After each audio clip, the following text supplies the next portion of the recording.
शीनो आज जरा तगड़ी दिहाड़ी लगाना। 2 दिन से तो भीख मांगने भी नहीं गई। मैं जैसे ही सोकर उठी अम्मा मेरा नाश्ता तैयार किए बैठी थी। नाश्ता भी किया था, एक खुश्क रोटी और साथ पानी का गिलास। मैंने मुंह बनाया मगर जल्द ही संभल गई क्योंकि इस घर का खर्चा पानी मेरे दम से ही चल रहा था। अब अगर ये सब खाने को मिल रहा था तो इसमें मेरा ही कसूर था। 2 दिन से बुखार में फटक रही थी। अगर आज भी ना जाती तो रात को फाका करना पड़ता। मैंने चुपचाप खाना शुरू कर दिया तो अम्मा मेरे करीब ही बैठ गई और मुझे हवा करने लगी। मैंने एक नज़र अपनी माँ पर डाली तो गम की लहर मेरे अंदर सिरायत कर गई। अम्मा का चेहरा झुर्रियों से भरा हुआ था और वो बिल्कुल सूख कर कांटा हो चुकी थी। सारी उम्र अम्मा ने भीख मांग मांग कर ही मुझे पाला पोसा था। अब मेरी बारी आई थी उसे पालने की। वो तो अब भी घर बैठने को तैयार नहीं थी, लेकिन मैंने ज़बरदस्ती उसे रोके रखा था क्योंकि अब मैं कमा सकती थी। जो लोग कहते हैं कि भीख मांगना या भिखारी होना बड़ी अमीरी की बात है, तो ये बिल्कुल गलत था। हम हमारे इलाके में कलील ही भिखारी को दिया करते थे क्योंकि यहाँ बहुत भीख मिलती थी। एक तो गांव था, ऊपर से यहाँ रहने वाले खुद गरीब थे।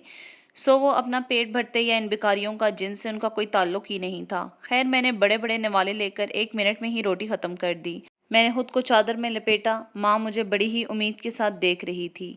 जैसे ही दरवाजे से बाहर निकलने लगी, पीछे से उसने हाँक लगाई कि शीनो ख्याल रखना अपना। मैं सर हिलाकर बाहर आ गई, मगर मेरी आंखों में आंसू थे जिन्हें पोंछकर मैंने चादर को जोर से खुद को लपेट लिया और चौक की जानिब कदम बढ़ा दिए जहाँ बैठकर मैं मांगा करती थी।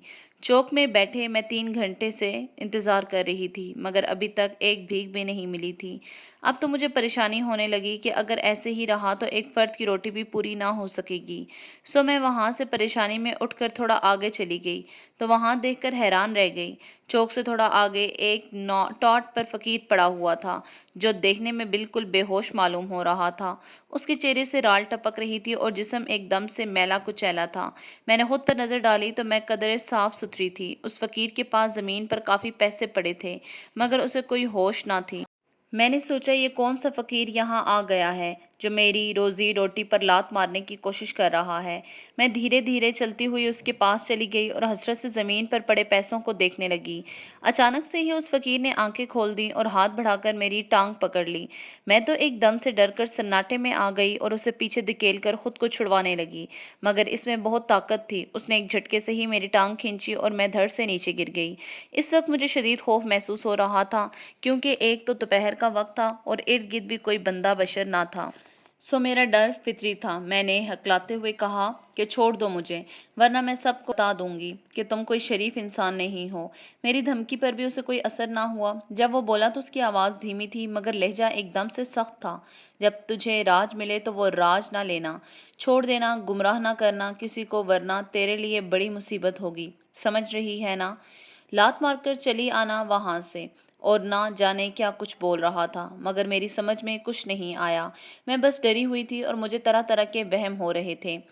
जा ले जा ये पैसे, ये सब तेरे हैं, मैं तो बस तुझे खबरदार करने आया था। बात मान जाना, मेरी अगर कोई खराबी की तो बड़ी दिक्कत सामने आएगी। ले पकड़ ये सब। इतना बोलकर उसने जमीन से वो पैसे उठाकर मेरी हथेली में थमा दिए और झटके से मेरा पैर छोड़कर उठ खड़ा हुआ। मैं हैरानी से उसे देखती जा रही थी, अलबत्ता कुछ बोलने की हिम्मत नहीं हो रही थी, या शायद मैं समझने की कोशिश कर रही थी कि मेरे साथ हो क्या गया है। उस फकीर ने गांव से बाहर के रास्ते पर तेज तेज कदम उठाना शुरू कर दिए। मैं उसे रोकना चाहती थी मगर मेरे हलक से आवाज नहीं निकल रही थी। चंद लम्हों में ही वो फकीर दूर होता होता दिखाई देना बंद हो गया। मैंने नजरें मोड़कर अपनी हथेली पर देखा तो एक खौफ की लहर मेरे पूरे जिस्म में सरायत कर गई थी। वो पैसे जिन्हें मैं हसरत से देख रही थी वो एक ही जश्न में मेरे हो चुके थे और अब मुझे वो अपने हाथ पर किसी भारी सिल की मानंद महसूस हो रहे थे। मैं देख सकती थी कि उनका बोझ बहुत ज्यादा है, लेकिन उस फकीर ने ये सब मुझे क्यों दे दिए? मैं तो उसे जानती भी नहीं थी। एक नया सवाल मेरे जहन में चलने लगा। शायद मैं कहीं और ही खो जाती, मगर वहां एक दो लोगों की आमद ने मुझे मेरी सोचों में मखल होने से रोक दिया। میں نے جلدی سے وہ سارے پیسے اٹھا کر دوپٹے کے پلو سے باندھے اور وہ ٹاٹ بھی اٹھا لی جس پر فقیر لیٹا ہوا تھا۔ اس میں سے اتنی بدبو آ رہی تھی کہ میرا سانس لینا دوبر ہو گیا تھا۔ میں تو ایک سائیڈ پر وہ ٹاٹ پھینک دیا۔ دوپٹے کے پلو کو ہاتھ میں پکڑا تو اندازہ ہوا کہ اچھے خاصے پیسے ہیں، سو مزید بھیک کیا مانگنی۔ سست قدموں سے گھر کی جانب چل دی، مگر گھر کی جانب جاتے ہوئے بھی دماغ میں مسلسل اس کی سوچیں گونج رہی تھیں، جو واقعہ ابھی کچھ دیر پہلے میرے ساتھ ہوا تھا۔ گھر گئی تو اماں برتن دھو رہی تھی، حیرت سے بولی، جلدی آ گئی تو؟ کہیں طبیعت زیادہ خراب تو نہیں؟ میں نے اکتا کر کہا، نہیں ماں، یہ بخار وخار کچھ نہیں ہوتا، ہم غریبوں کے لیے نہیں ہوتا، بلکہ یہ کہاں بیماری ہوتی ہے، ہم غریبوں کے لیے تو عیاشی ہوتی ہے، عیاشی۔ کچھ نہیں، بس بھیک مل گئی تھی تو اٹھ پڑی۔ آخری جملہ کہتے ہوئے میں نے نظریں چرا کر کمرے میں لیٹی آمنہ پر ڈالی۔ وہ مجھے دیکھ کر مسکرائی، ساتھ ہی اس کے منہ سے رال ٹپکنے لگی تو میں نے آگے بڑھ کر کپڑے سے اس کا منہ اچھی طرح صاف کیا اور ساتھ ہی ماتھے پر بوسہ دے کر باہر آ گئی۔ اماں تو تھک جاتی ہوگی نا اکیلی آمنہ کا دیہان کر کر کے؟ میں نے بڑے ترہم سے پوچھا تو اماں بولی، ہاں، اپنے بچوں کا خیال رکھنے سے کوئی ماں تنگ ہو سکتی ہے بھلا کیا؟ تو خیال نہ کر، مجھے احساس ہے تیرے ساتھ میں بڑی زیادتی کرتی ہوں، مگر کیا کروں، یہ پیٹ کا جہنم جو ہے ساتھ لیے پھر رہے ہیں، اسے بھی تو بھرنا ہے۔ میں نے ایک گھر میں بات کی ہے صفائی ستھرائی کی، اگر صحیح معاوضہ مل جاتا ہے تو یہ کام چھوڑ دے۔ میں تو ایک پل کے لیے چپ کر گئی، مگر دوسرے پل ہی بول اٹھی، اماں رہنے دے، پہلے بھی تو لوگوں کے گھروں میں تو نے کام شروع کیا تھا نا، کیا بھول گئی؟ ان اونچے گھروں والوں نے کیا کر دیا؟ تو نے علاقہ اس لیے بدلا تھا کہ عزت سے کما سکیں اور لوگ تجھے نہ جانتے ہوں، مگر وہ لوگ ہی کیا جنہیں کسی کی عزت کی پرواہ ہو۔ اماں تو چپ کر گئی تھی، مگر میرے اندر آگ لگ چکی تھی، سو چپ چاپ میں کمرے میں آمنہ کے برابر کی چارپائی پر آ کر لیٹ گئی۔ میں سونا چاہتی تھی مگر ذہن سوتا نہیں تھا، ایک جگہ ٹک ہی نہیں رہا تھا۔ ہم دونوں بہنیں اور دو بھائی تھے، ابا کو تو کبھی دیکھا ہی نہیں۔ بقول اماں کے تمہارے ابا دور کام کرتا ہے۔ ابا کتنی دور کام کرتا ہے یہ ہم نہیں جانتے تھے، البتہ بڑے ہونے پر پتہ چلا کہ اماں ابا کی دوسری بیوی ہیں۔ میری ماں نہایت خوبصورت عورت تھی اور جھگیوں میں ہی رہتی آئی تھی۔ وہ ہمیشہ پیشہ جو اماں کے آباء و اجداد شروع سے کرتے آئے، یعنی کہ بھیک مانگتے تھے، اماں بھی وہی کام کرتی۔ کم سن جوانی میں ہی ابا کا دل اماں پر بری طرح فریفتہ ہو گیا تھا اور بس انہوں نے اماں کی جھگی کی راہ ہی پکڑ لی کہ اس لڑکی سے میرا نکاح کر دو، میں اسے رانی بنا کر رکھوں گا۔ مگر وہاں یہ روایت نہیں تھی کہ جھگی کی لڑکی جھگی میں ہی جاتی تھی، کسی باہر والے کو کسی صورت بھی دینا گوارا نہیں تھا، سو اماں کے والدین نے بھی صاف انکار کر دیا۔ جہاں ابا کا دل اماں پر آ چکا تھا وہیں اماں بھی چپکے ابا کو دل دے بیٹھی تھی۔ بس پھر کیا تھا، ان دونوں نے بھاگ کر نکاح کر لیا۔ میرے ابا کسی جاگیردار گھرانے کے ہی چشم چراغ تھے اور جیسے ان جاگیرداروں کا کسی پر بھی دل آ جائے تو وہ حاصل کیے بغیر نہیں ٹکتا، یہی حال ابا کا بھی تھا، مگر یہاں تو اب اماں بھی ان کی حامی تھی۔ رات کے اندھیرے میں اماں ان کے ساتھ بھاگ گئی اور صبح تک ان دونوں کا نکاح ہو چکا تھا۔ نکاح کے بعد جب اماں کو رکھنے کی باری آئی تو اپنے گاؤں کے بجائے ابا نے میری ماں کو وہیں شہر میں ایک چھوٹا سا گھر لے دیا اور ہفتے میں ایک چکر لگا لیا کرتے تھے۔ یہی تو قربانیاں ہوتی ہیں بھاگ کر شادی کرنے والوں کے لیے۔ ادھر اماں کے والدین بھی ان پر فاتحہ پڑھ چکے تھے۔ پھر میرا بھائی پیدا ہوا، مگر تب بھی ابا نے کوئی ذکر نہیں کیا کہ وہ انہیں اپنے گاؤں میں لے جائیں گے، بس اسی طرح ملنے آ جاتے تھے۔ بھائی کے بعد آمنہ پیدا ہوئی تو یہ معذور تھی، نہ بول سکتی تھی نہ چل سکتی تھی، بالکل کانٹے کی مانند سوکھا ہوا جسم۔ آمنہ کے بعد ایک اور بیٹا پیدا ہوا جو ایک ماہ بعد مر گیا۔ پھر سب سے آخر میں پیدا ہو گئی، مگر باپ کو دیکھنا نہ دیکھنا ایک برابر تھا، وہ بس 2 گھنٹے کے لیے آتا، چند پیسے اماں کے ہاتھ پر رکھ کر روانہ ہو جاتا۔ ویسے بھی اب ان کی دلچسپی اماں میں ختم ہو چکی تھی، اوپر سے بچوں کا بوجھ وہ کیوں کر پالتے۔ ایسے ہی ایک دن اماں نے ان سے شکوہ کر دیا کہ اب وہ انہیں توجہ نہیں دیتے۔ بات تو صرف اتنی تھی، مگر ابا کو نہ جانے کیا سوجی، 2 کی 4 بنا کر اماں کو کھڑے کھڑے طلاق کا عندیہ دے دیا۔ اماں تو دم بخود تھی، سوچنے لگی کہ ایسا بھی کیا بول دیا۔ ابا اس کے بعد وہاں سے گئے تو پھر کبھی دوبارہ نہ لوٹے۔ اماں نے ان کی بڑی راہ تکی مگر انہیں لوٹتا ہوا نہ پایا۔ اوپر سے میرے بھائی کو بھی پیسے میں رہنے کا ہی شوق تھا۔ جب گھر میں خرچے کم ہوتے نہ ہونے کے برابر ہو گئے تو بھائی آئے دن اماں سے جھگڑا کرتا، اکثر اوقات تو ہم بہنوں کو بھی خوب مار لگاتا تھا۔ اماں اس بات پر جھگڑا کرتی کہ تم نے ابا سے طلاق کیوں لے لی تو وہ بیچاری بے بس ہو جاتی تھی، کہتی میں بھلا طلاق لوں گی، خود دے کر گیا ہے تمہارا باپ مجھے طلاق۔ اس بات پر اماں چپ کی چپ رہ جاتی۔ پھر ایک روز اماں نے بھائی کو کہا کہ تم نوکری کر لو، ایسے ہاتھ کچھ سیدھا ہو جائے گا، مگر وہ بالکل بھی ٹس سے مس نہ ہوا، کہنے لگا नहीं कमाऊंगा, अमीर बाप का बेटा हूँ, 2 टके की नौकरियां करूं, कभी भी नहीं। हर जानिब से हरी झंडी दिखाकर अम्मा अपने वालदैन के पास वापस लौटी तो इल्म हुआ कि वो लोग तो कब के वहां से झुग्गियां समेट कर जा चुके हैं। अम्मा ने लाख उनके ठिकाने का पता लगाना चाहा मगर ना हो सका। ऊपर से जो थोड़ा बहुत जमा पूंजी थी वो भी खर्च हो गई और दिन इतने बुरे थे कि घर में खाने के लाले पड़े थे। भाई ने बड़े आराम से बाहर ही किसी से मिलकर इस मकान का सौदा कर लिया जिसमें हम रह रहे थे और वही हमारा आखिरी सहारा था। जब अम्मा को हकीकत का इल्म हुआ तब तक भाई पैसे भी ले चुका था और एक रोज ऐसे ही जिसने मकान खरीदा था उसने हमें निकाल बाहर किया। तब भाई ने अच्छे बनते हुए एक किराए का मकान ले दिया। जब अम्मा ने पैसों की बात की तो वो सांप की तरह फन फैलाए बैठा था। कहने लगा, ये मेरे बाप का पैसा है और इसके साथ अब तुम्हारा कोई ताल्लुक नहीं, तो किस हक से पैसे मांग रही हो? मैं तो एक पाई नहीं दूंगा। हाँ, इतना शुक्र करो कि किराए का मकान ले दिया है। अम्मा चुप कर गई, लेकिन जब महीने बाद किराया देने की बारी आती तो तब भी भाई बड़े आराम से मुकर जाता। देखते ही देखते खर्चों के डर से भाई ने अपना सामान समेटा और रात के अंधेरे में ना जाने कहाँ निकल गया। पीछे हम माँ बेटियां खौफ से दुबली होती जा रही थीं। एक रात घर में खाने को कुछ ना था तो आमना भूख से बिलखने लगी, जिसे अम्मा ने बड़ी मुश्किल से चुप करवाया और कहा, तुम फिक्र ना करो, देखना कल तुम्हें भूखा नहीं सोने दूंगी। मैंने पूछा, अम्मा क्या करूंगी? सारे पैसे तो भाई अपने साथ ले गया है। वो मेरी बात पर खामोश रहीं और कोई जवाब न दिया। मैं भी चुप कर गई। मगर यह अक़दा सुबह खुला कि अम्मा अपनी जद्दी पुश्ती काम करेगी, यानी भीख मांगेगी। मैं हिज्जत से परेशान थी। अम्मा से पूछा कि तुम भीख ही क्यों मांगोगी? और भी तो 100 तरह के काम हैं, कोई और कर लो। तो वो कहने लगी, इन 100 तरह के कामों की मजदूरी महीने बाद मिलेगी और मेरी औलाद आज भूखी बैठी है। वैसे भी पहले अपने वालदैन के लिए मांगा करती थी, अब अगर तुम लोगों के लिए मांग लूंगी तो क्या बुराई है? मुझे अब किसी सही गलत का नहीं पता। मैं चुप कर गई। वैसे भी सारे हालात मेरे सामने थे। अम्मा घर से चली गई और जाते जाते मुझे आमना का ख्याल रखने की ताकीद के साथ ही दरवाज़ा भी बंद रखने का बोल दिया। शाम को अम्मा घर लौटी तो उसके हाथ में राशन के थैले पकड़े हुए थे, जो देखकर एक जाने तो सुकून उतरा, मगर दूसरी जानिब मेरे दिल में भाई और अब्बा के लिए बहुत सी बद्दुआएं भी आईं जिन्होंने हमें कलाश करके रख दिया था। इस शाम हमने खाना खाया तो हम तीनों की आंखों में आंसू थे और हम एक दूसरे से निगाहें चुराते हुए छोटे छोटे नवाले लेने लगे। फिर इसके बाद यही मामूल था कि अम्मा भीख मांगने जाती और मैं आमना के साथ घर पर रहा करती। सारा दिन डरते हुए गुजार देते। ऐसे में भाई के भी किसी ठिकाने का भी नहीं पता था। करते करते तकरीबन साल भर हो गया और हमारे घर के हालात कदरे बेहतर हो गए। ऐसे में ही एक रोज़ भाई आ गया। फिर से मुश्किलात ने हमारे घर डेरे जमा लिए। वो सारा दिन चारपाई पर लेटा रहता। शाम को जैसी अम्मा भीख मांग कर आती, उचक कर उनके सारे पैसे हथिया कर अपनी जेब में डालता और बाहर निकल जाता। खुदा जाने वो नशे पर लग गया था या जुआ खेलने लगा था। बस इतना मालूम है कि 2 के बजाय अब 1 मरतबा रोटी बनाना शुरू हो गई थी। एक रोज़ अम्मा ने भाई को पैसे देने से मना कर दिया तो उसने जो जमा पूंजी अम्मा ने मेरे ब्याह के लिए संभाल रखी थी वो चुरा ली और एक मरतबा फिर से मंजर से हट गया। हमने शुक्र किया कि कम से कम इस बहाने से उसने जान छोड़ दी है। अम्मा ने कुछ माँ और भीख मांगी। उसके बाद मैंने बड़ी मुश्किल से अम्मा को मना कर दिया कि वो भीख ना मांगे, हम दोनों मिलकर कमा लेंगे। लेकिन अब इस इलाके में कामकाज मुमकिन नहीं था क्योंकि सभी लोग हमें बेकारी जानते थे।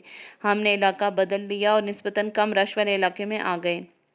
कुछ जमा पूंजी जो अम्मा ने दोबारा से की थी उसका घर खरीद लिया, जो महज एक कमरे और एक वॉशरूम पर मुश्तमिल था।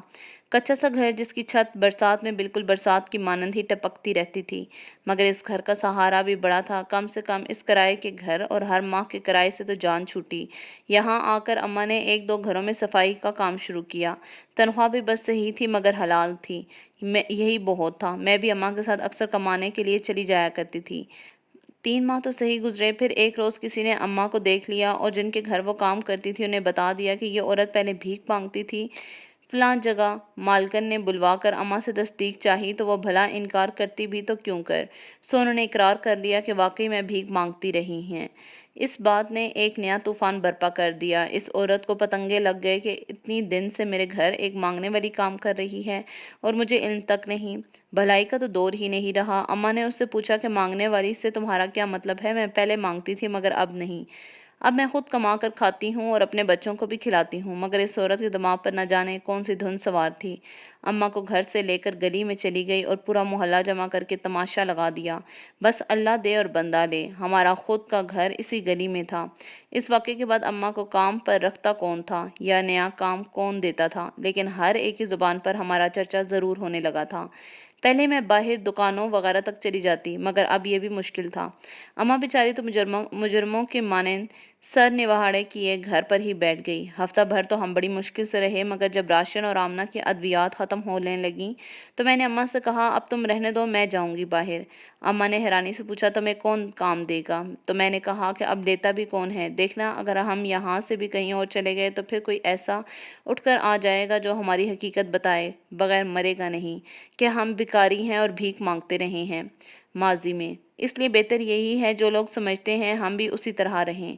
बस मैं भी अब भीख मांगूंगी। अम्मा तो मेरे बदले अंदाज पर हक्का बक्का थी। उसने मुझे समझाने की बड़ी कोशिश की, मगर मैं नहीं समझी, क्योंकि मुझे समझना ही नहीं था। जब पेट की आग नहीं समझने दे रही थी तो मैं क्यों कर समझती। बस अम्मा से इजाज़त मांगी, अहम बातें पूछकर मैं घर से निकल खड़ी हुई और इधर चौक में जाकर एक जगह बैठ गई। पहले तो लोगों ने मुझे हैरानी से देखा और कानों में सरगोशियां की, मगर मैं भी ढीठ बने अंदर नज़रअंदाज करती गई। जब मेरे करीब से कोई गुजरता तो हाथ बढ़ाकर भीख मांग लेती। कभी कोई मेहरबानी करके दे देता तो कभी कोई झड़क देता। मैंने कभी किसी की बात का बुरा नहीं माना, क्योंकि यही तो हकीकत थी इस काम की। अगर बैठे बैठे थक जाती तो इधर उधर खड़े होकर मांगना शुरू कर देती। अक्सर औकात तो लोग ऐसी बातें भी कर जाते थे कि खड़े खड़े ही ज़मीन में गड़ जाती। ऊपर से हुस्न भी बला का था। अम्मा तो मुझे बाहर भेजते हुए डरती थी, जब तक अच्छी तरह कुछ पढ़ कर फूंक न मार देती। इस पर चैन नहीं पड़ता था।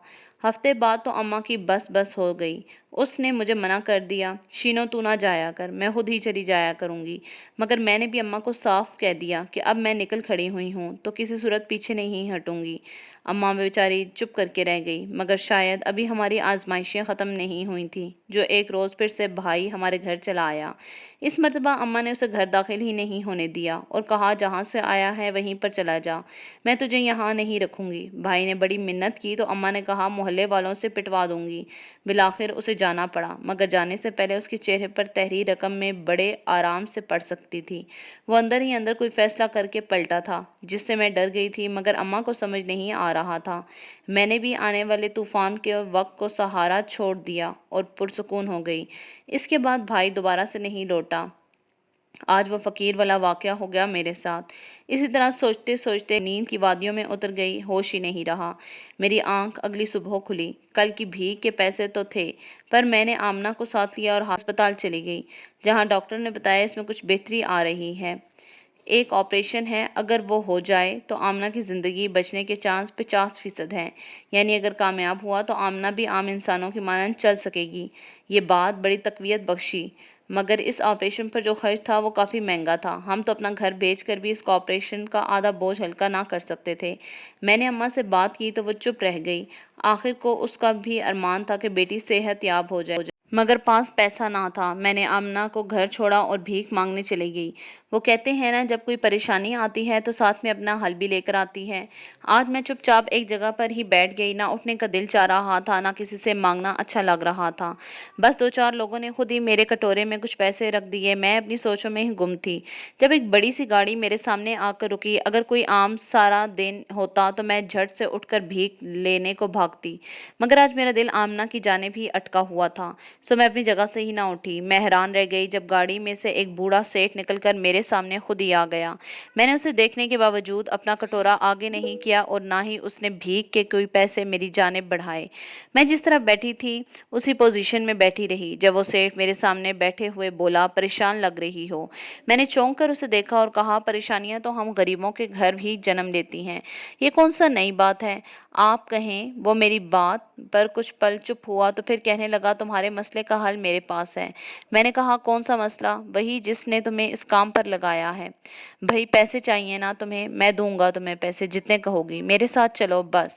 ये जुमला मेरे कानों में शीशे की मानंद लगा। मैं सख्ती से बोली, सेठ अगर इज्जत प्यारी है तो यहाँ से चला जा, वरना वो हाल करूंगी कि आईने में भी खुद को नहीं पहचान सकेगा। मेरी बात पर गुस्सा होने के बजाय वो हंसने लगा और बोला, ऐसे ही थोड़ी ले जा रहा हूँ, निकाह करके ले जाऊंगा। मैंने हैरत से पूछा, इससे तुझे क्या मिलेगा? सेठ कहने लगा, भले से मुझे कुछ ना मिले, मगर तुम्हारे घर पैसे आ जाएंगे। चलो उठो, ये मौका मत गंवाओ।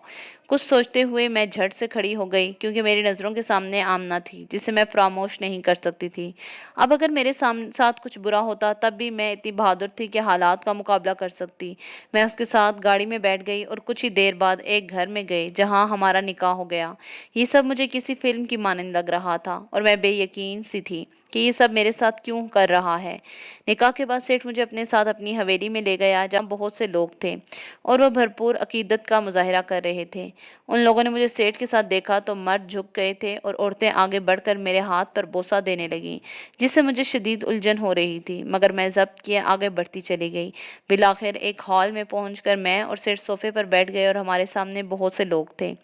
अचानक मैंने एक साइड पर देखा तो दम बखुद रह गई, क्योंकि वहां मेरा सगा भाई खड़ा था। मैं फौरन से उठकर उसकी जानिब बढ़ी तो सेठ भी हड़बड़ा कर मेरे पीछे वहीं पर चला आया और साथ ही कमरे का दरवाज़ा भी बंद कर दिया। अब हम तीनों के अलावा वहाँ कोई ना था। मैंने भाई को कहा, तुम्हारी वजह से ये दिन मुझे देखना पड़ रहा है। पीछे से सेठ ने मेरी बात में टकरा लगाया, यहाँ इसी की वजह से तुम्हें इतना बड़ा दिन देखने को मिल रहा है। अगर ये मुझे तुम्हारा ना बताता तो मेरा तो धंधा ही माठा पड़ जाता। ये बात सुनकर मेरा माथा एकदम से ठनक गया। मैंने कहा, क्या बात कर रहे हैं? सेठ के अक्का लगाकर बोला, यार अपनी बहन को बताया नहीं? इस बात पर भी भाई मुस्कुरा दिया और कहा, खुद ही बताएं। सेठ कहने लगा, बात यह है, मैंने तुम्हें खरीद लिया है। तुम्हारे भाई से निकाह तो बस कागजी कार्रवाई है। दरअसल मेरी बीवी बड़ी अल्लाह वाली थी, जिसे दुआ देती थी कबूल हो जाती थी। फिर ऐसे करते करते लोगों ने उसे पैसे देना शुरू कर दिए और इस अल्लाह वाली ने मुझे सेठ बना दिया। मगर अफसोस 3 दिन पहले वो मर चुकी है। लेकिन लोगों को तो नहीं पीनी चाहिए, तुम्हारा भाई मेरे पास है, सो इसने तुम्हारा ख्याल जाहिर किया तो बस मैंने निकाह कर लिया तुमसे। अब तुम्हारा काम सिर्फ इतना है कि लोगों को दुआ देती रहना और झूठी सच्ची कोई भी बात बना देना। ये ध्यान रहे कि धंधा बंद ना हो। ये सुनकर तो मैं सख्ते में आ गई और सोचने लगी, क्या कोई भाई इस कदर भी गिर सकता है कि मजहब के नाम पर बने कारोबार पर मुझे बेच डाले। इसी वक्त मुझे उस फकीर की बात याद आई तो मेरे रोंगटे खड़े हो गए। यानी वो फकीर मुझे उस मुनाफिकत से मना कर रहा था। फिलहाल कुछ नहीं हो सकता था। मैंने सेठ की बात की हामी भरी और कहा, शाम को मुझे घर जाना है। मेरी माँ को कुछ भी इल्म नहीं। सेठ तो बड़ा खुश था, उसने मुझे ड्राइवर के साथ घर भिजवा दिया। मैंने रात रुकने का कहा और उसी रात मैं अपनी माँ और बहन को लेकर दूसरे शहर एक सराय में ठहर गई, क्योंकि जो भी था मैं हक हलाल की भीख मांग कर खा सकती थी, मगर अल्लाह के नाम पर धोखा नहीं दे सकती थी। भले से मेरा निकाह हो चुका था, मगर मुझे दोबारा शादी करने की कोई चाह ही नहीं थी। मुझे बस अपने इस शैतानी सिर्फ भाई से पीछा छुड़ाना था, जिसने न जाने कितने पैसों के एवज मुझे बेच दिया था।